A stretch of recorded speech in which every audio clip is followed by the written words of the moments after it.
Woj, how did this come together?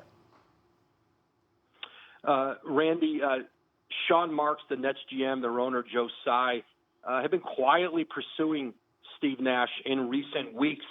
Sean Marks has a relationship going back to their days together playing with the Phoenix Suns. There have been a number of teams who have tried to get Steve Nash into a more prominent role in their organization, whether it was a head coach or in the front office.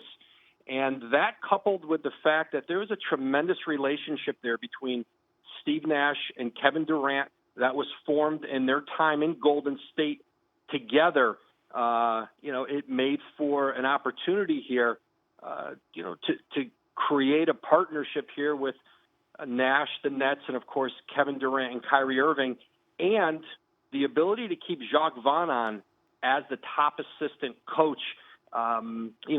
They felt like they had a package here together that could really work. So you have guards aplenty here with regard to decision-making. Your head coach is one of the best ever to do it. Your current point guard, enigmatic personality to be sure in Kyrie Irving, but still one of the best in the game when he's healthy. But I want to get back to what you said about Durant. To what extent did Nash's relationship with KD in Golden State factor into what perhaps the Nets are hoping to see moving forward in Brooklyn? I think, as you see in the league now, the ability for a coach to be able to command and earn the respect of his star players is paramount to having success.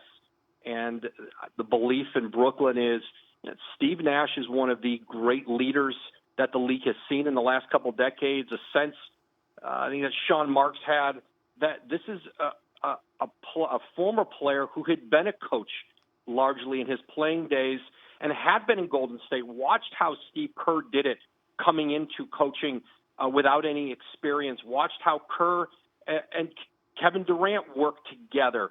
And there's a lot that he can learn from all of that as he comes to the Nets. But that relationship with Durant and having the blessing of Kevin Durant certainly was important. And then Kyrie Irving, Steve Nash is certainly one of the very, very few people on this planet who can look Kyrie Irving in the eye as a former point guard and be able to talk and relate with him on a level that very few others can't.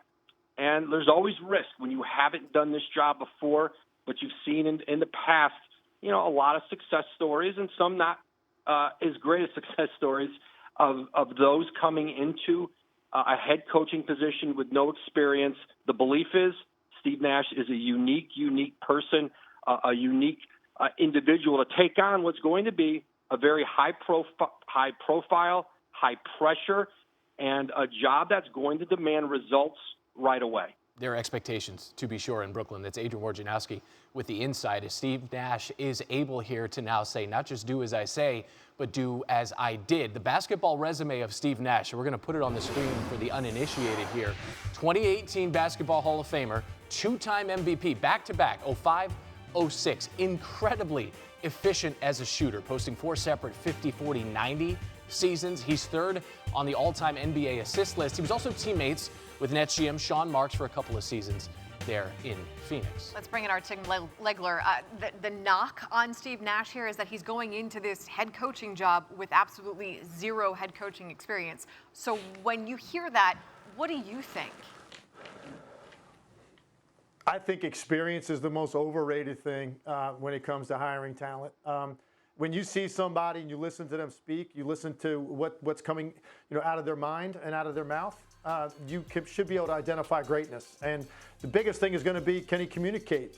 His mind obviously processes things at a level very few people that have ever played the game can. So the fact that he's never actually done it and using that as a strike against him is silly to me. I'd much rather see a hire like this, giving somebody fresh a chance, an outside-the-box hire a little bit, rather than hire somebody that's already had opportunities and failed in the NBA as a head coach. So I absolutely applaud the hire. I love the fact that they are hiring him based on his mind. And they're going to, obviously, based on his interview, they realize he's got some great communication skills as well. And then the relationship network, obviously, could play out very well as regarding coaching star players and guys he's already had a relationship with. But I love the fact that they hired someone and took a chance on someone without coaching experience. You should be able to identify greatness when you talk to them. And Steve Nash certainly convinced them of that. Thanks for watching ESPN on YouTube. For live streaming sports and premium content, subscribe to ESPN+.